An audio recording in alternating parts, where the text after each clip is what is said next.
ठीक है, तो आज हम करेंगे यूजिंग गोस लॉ, गोस नियम का इस्तेमाल करके drive an expression for the electric field intensity. ठीक है, इलेक्ट्रिक फील्ड इंटेंसिटी हमें निकालनी है, विद्युत क्षेत्र हमें निकालना है। एक इनफाइनाइटली लॉन्ग वायर, एक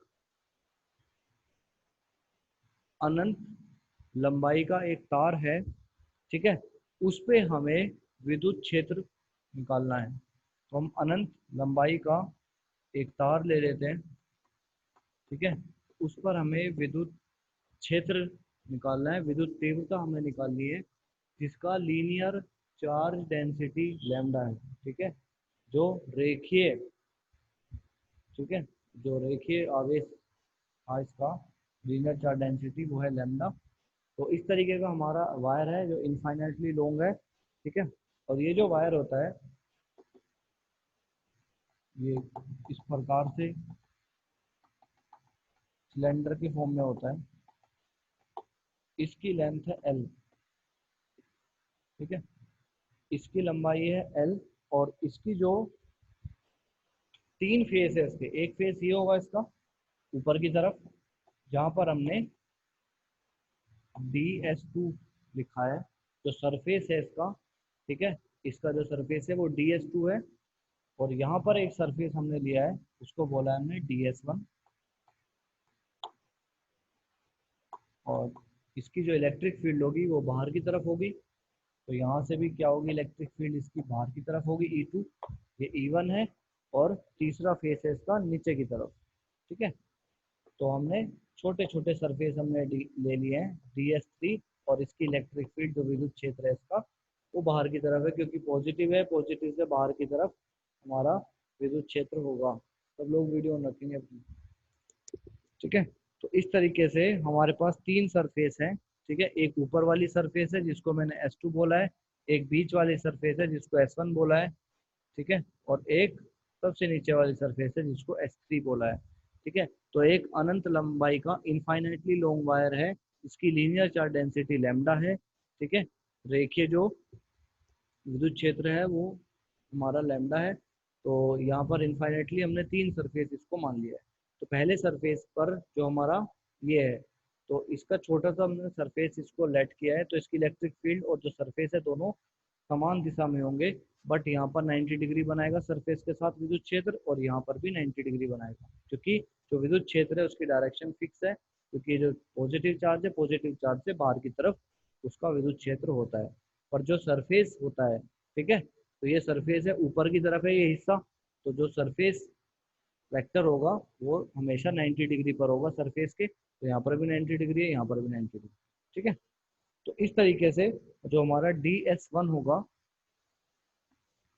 DS1 is parallel to E1, ठीक है, इक्वल होगा DS2 परपेंडिकुलर है, 90 डिग्री का कोण बना रहा है, और ये आ जाएगा आपका DS3, ये भी 90 डिग्री का कोण बना रहा है E3।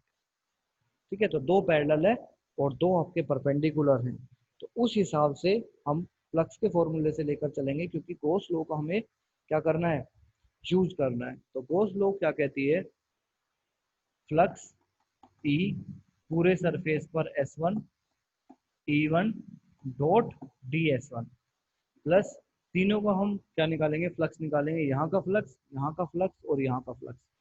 ठीक है, तो फ्लक्स का फॉर्मूला पूरे surface S2 E2 dot DS2 plus पूरे सरफेस पर S3 E3 डॉट DS। ठीक है, तो ये तीनों हमने इसके फ्लक्स का हमने क्या कर लिया है, टोटल कर लिया, सबका सम कर लिया है। अब हम डॉट हटा के क्या लगाएंगे, कोस थीटा लगाएंगे। ठीक है, तो सरफेस S1 E1 DS1 कोस, ठीक है, तो आप देख सकते हैं दोनों में पैरेलल है, तो कोस क्या हो जाएगा, 0। दूसरे का हम करेंगे S2 E2 DS2 cos 90 degree, और तीसरे में भी क्या आएगा, 90 डिग्री, क्योंकि परपेंडिकुलर है। ठीक है, E3 DS3 cos 90। अब cos 90 वाले ये वाला और ये वाला, ये दोनों क्या हो जाएंगे, 0 हो जाएंगे, और वो हो जाएगा 1। इस प्रकार से DS1 EDS। ठीक है, तो cos 0 कितना हो जाएगा आपका, 1 हो जाएगा। ठीक है। और बाकी जो हो जाएगा हमारा, तो इसको मैं कैसे लिख सकता हूँ, E1 कांस्टेंट है, बाहर चला जाएगा, और इसका मैं इंटीग्रेट करूंगा ds1। ठीक है, तो ds1 का जो भी इंटीग्रेट करूंगा, तो ये कर्व है, ये वाला पोर्शन है बस, ऊपर वाला हिस्सा खत्म, नीचे वाला हिस्सा खत्म। तो ये चारों तरफ है, जैसे हमारे पास ये पेन है, ठीक है, तो इसके चारों तरफ का जो हिस्सा है, ठीक है, सिर्फ हम उसको ही लेकर चलेंगे। ठीक है, तो ds1 जो कर्व्ड सरफेस हो रही, कर्व्ड सरफेस एरिया जो होता है, ठीक है, वो सिलेंडर का क्या होता है, E1 multiply by 2πr l। ठीक है, 2πr तो एक का हो गया, ठीक है, और इसमें बहुत सारे रिंग है, तो एल से हम इसकी क्या कर देंगे, मल्टीप्लाई कर देंगे, तो E1 multiply by 2πr l। ठीक है, ये हो गया। अब उसके बाद हम क्या करेंगे, ठीक है, क्वेश्चन ऊपर से हटा देता हूँ। अब हमारे पास जो फ्लक्स आया है वो 2πr l multiply by E1 आया है। ठीक है, और गॉस नियम के अनुसार, ठीक है, गॉस लॉ क्या कहता है कि flux is equal to Q upon epsilon naught. ठीक है, क्यू अपॉन एप्सिलॉन नोट हो जाएगा।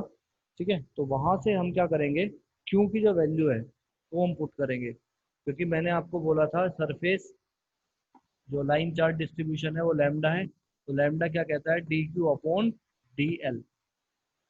ठीक है, तो क्यू की वैल्यू हम यहाँ से कैलकुलेट करेंगे, lambda multiply by L, lambda multiply by L, तो ये हमारे पास आ जाएगा क्यू। ठीक है, तो क्यू की वैल्यू हम यहाँ पर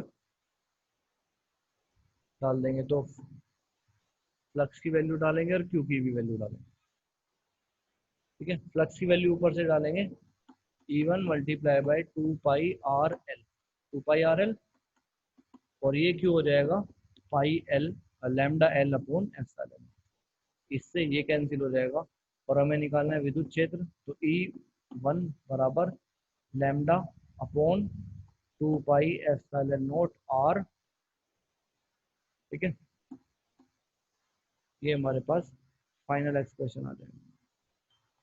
ठीक है, तो लैम्डा अपॉन 2π ε0r। ठीक है, ये हमारा इसका फाइनल एक्सप्रेशन है, तो देख लेंगे एक बार।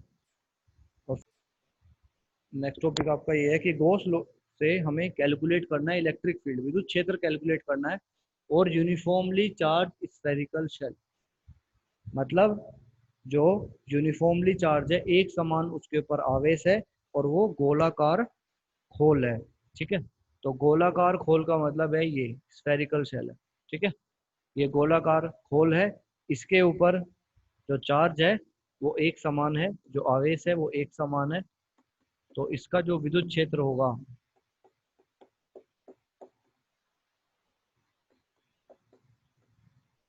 ई,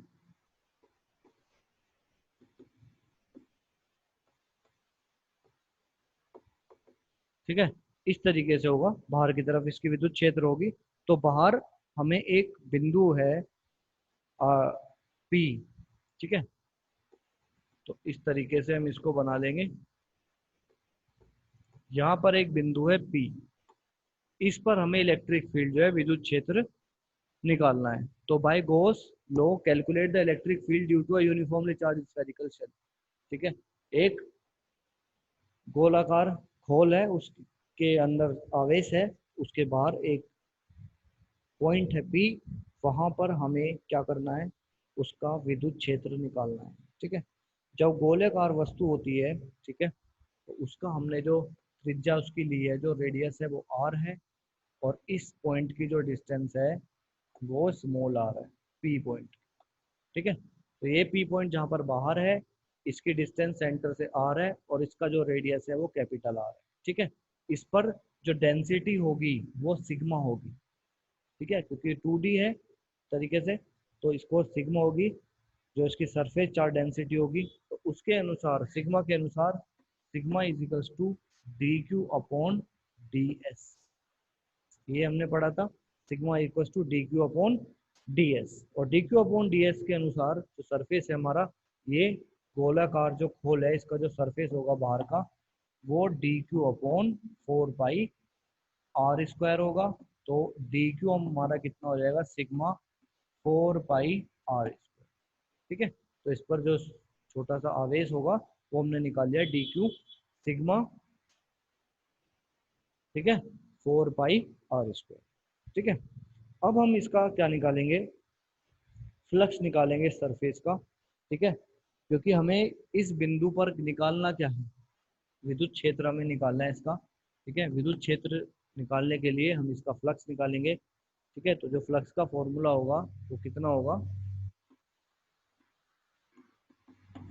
E×4 पाई r²। ठीक है, क्यों होगा फ्लक्स का फॉर्मूला ये, E कितना विद्युत क्षेत्र इसके बाहर निकल रहा है, ठीक है, और इसका जो सरफेस एरिया है, ठीक है, बाहर का जो सरफेस एरिया है वो पाई r² है। तो पाई r² में से कितना विद्युत क्षेत्र बाहर निकल रहा है, उसी को हम क्या कहते हैं, फ्लक्स कहते हैं। ठीक है, तो अब गोस थ्योरम के अनुसार जो हमारा फ्लक्स होगा वो क्या होगा, Q/ε0। Q/ε0 होगा, दोनों फ्लक्स को इक्वल कर दीजिए। तो E×4 pi r² is equals to Q/ε। ठीक है, तो E इज इक्वल्स टू ये नीचे आ जाएगा, Q/4 पाई ε0 r²। ठीक है, तो ये आपका क्या आ जाएगा, विद्युत क्षेत्र आ जाएगा। ठीक है, तो ये आपका विद्युत क्षेत्र आ गया, ई की वैल्यू आ गई, E is equals to 1/4 pi ε0 r²।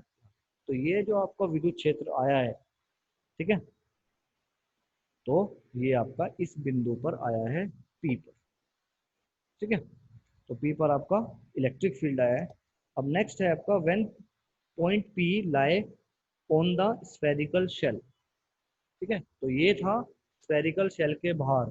ठीक है, जो आपका गोलीय खोल था उसके बाहर पी बिंदु था, उस पर हमने क्या निकाला था, इलेक्ट्रिक फील्ड हमने निकाल दिया। अब ये बिंदु यहाँ ना होके कहाँ गया, सरफेस पे आ गया, यहाँ। ठीक है, तो अगले केस में इसको करते हैं, ये बिंदु यहाँ से हटा और ये बिंदु आ गया इसी सरफेस पर। तो जो स्मॉल आर था वो किसके इक्वल हो गया, कैपिटल आर के इक्वल हो गया।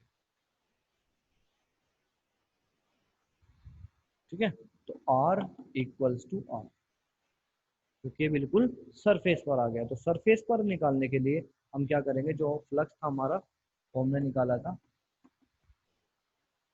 E×4 पाई r², और जो गॉस लॉ के अकॉर्डिंग था वो ये था। ठीक है, तो यहाँ पर r बराबर किसके है, r के है। तो यहाँ से हम इलेक्ट्रिक फील्ड फाइंड आउट करेंगे। ठीक है, दोनों को इक्वल करेंगे, E×4 pi r² is equals to Q/ε0। तो E is equals to 1/4 pi ε0 Q/r²। ठीक है, तो ये सरफेस की जो बात है उसकी हम बात कर रहे हैं। ठीक है, तो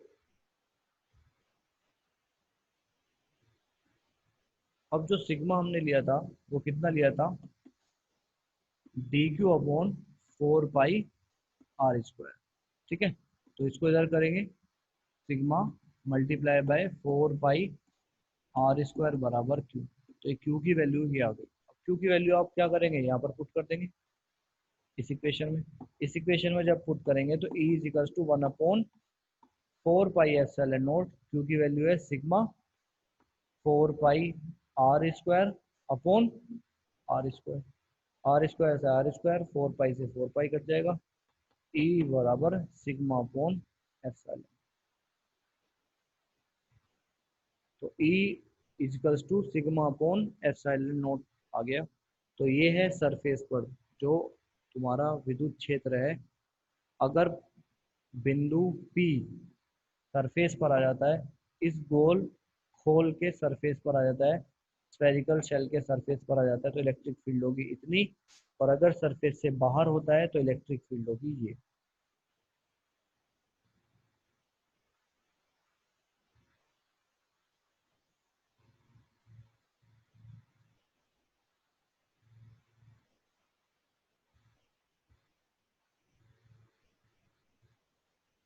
ठीक है, नेक्स्ट है सी जो है इसका पार्ट तीसरा, when P point lie inside, अगर पी पॉइंट अंदर ही चला आता है, ठीक है, तब क्या होगा। तो सी जो होगा इसका,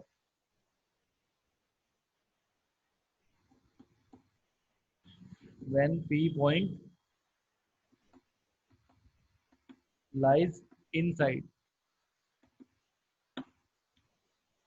इनसाइड है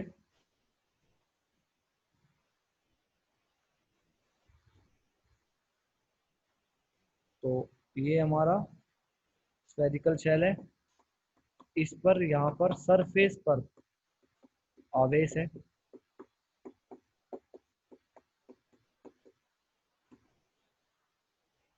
और इसकी जो त्रिज्या थी वो कैपिटल आर थी। अब ये जो पी बिंदु है ये यहाँ आ गया, अंदर आ गया, जिसको हमने स्मॉल आर बोल दिया, ठीक है।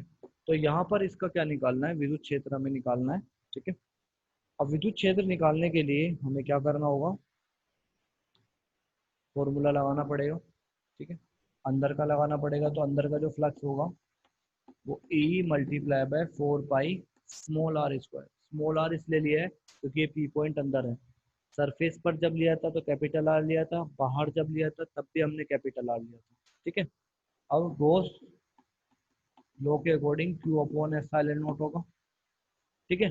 अब हम इन दोनों को इक्वल करेंगे, पर इक्वल करने से पहले हम एक चीज हम ध्यान में रखेंगे कि ये जो स्फेरिकल शेल है, ये जो गोल होल है हमारा, इसका आवेश यहाँ पर है, सरफेस पर है, और हम आ गए सरफेस से अंदर, तो क्यों बराबर क्या हो गया, 0।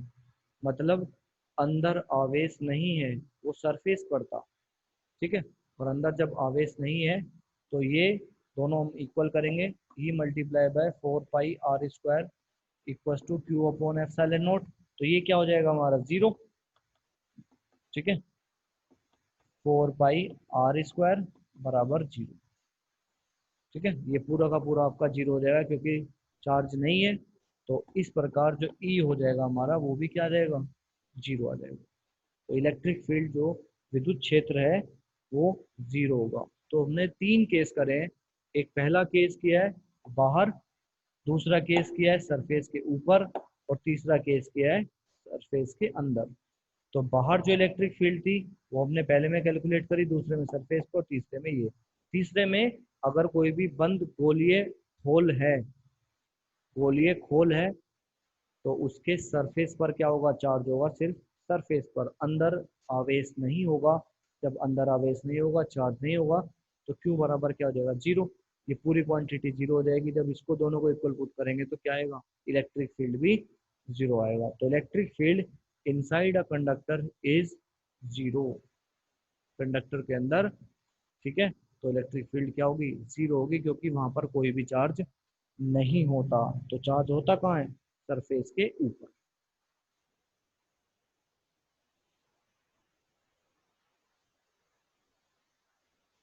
ठीक है, तो यूपी वाले हैं वो अपनी बुक में देख लेंगे इसको, ठीक है। अब आपको लिखे लिखाए नोट्स नहीं मिलेंगे, तो जितना मैंने आपको यहाँ पर कराया है उसको आप अपनी बुक में देख लेंगे, वहाँ पर आपको मिल जाएगा। अब बात करते हैं ग्राफ, ई और आर का graph, graph between E and R, electric field and R, ठीक है। तो ये हमारा इलेक्ट्रिक फील्ड है और ये हमारी आर है, ठीक है। और ये हमारा गोलीय खोल है, ठीक है। तो ये पूरा हमारा गोलीय खोल है। अब E इजिकल्स टू 0, यहाँ पर E इजिकल्स टू 0 है, कहाँ तक, सरफेस तक, सेंटर से लेके एक खोल के मध्य से लेके और सरफेस तक E बराबर क्या हो जाएगा, 0 हो जाएगा। और जैसे ही हम सरफेस पर आएंगे तो जो इलेक्ट्रिक फील्ड होगी वो अधिकतम होगी, ठीक है। तो विद्युत क्षेत्र होगा वो आपका कैसा होगा, अधिकतम होगा, ठीक है। तो ये आपका अधिकतम विद्युत क्षेत्र होगा यहाँ पर सरफेस पर।